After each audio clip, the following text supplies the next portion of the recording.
আজকের রাতে কি দিয়ে ডিনার করলাম তাই আজকে তোমাদের মাঝে শেয়ার করব। তো আজকের ডিনারে ছিল চিকেন বিরিয়ানি, যেটা ছিল বাইরে থেকে আনা।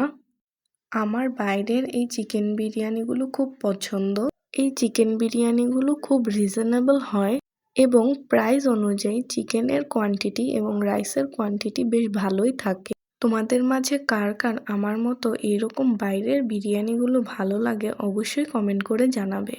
বিরিয়ানিটা অনেক লাইট ওয়েট ছিল এবং অনেক কম মশলা দিয়ে বিরিয়ানিটা তৈরি করা হয়েছিল, যার কারণে আমার খেতেও খুব ভালো লাগছিল। বেশি মশলা আর তেলযুক্ত বিরিয়ানি আমার অতটা পছন্দ না। বিরিয়ানির কাঁচামরিচটা ভালো করে মেখে চিকেন দিয়ে একটু ট্রাই করে নিলাম।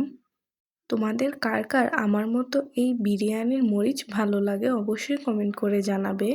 প্রাইস অনুযায়ী বিরিয়ানিটাতে বেশ ভালো পরিমাণেই মাংস দেওয়া হয়েছিল। বিশেষ করে বিরিয়ানিটা বেশ গরম থাকার কারণে আমার তখন খেতেও খুব ভালো লাগছিল। বিরিয়ানিটার সাথে শসা এবং কাঁচামরিচ মেখে মজা মজা করে খেয়ে নিলাম। So that was it for today. Bye bye.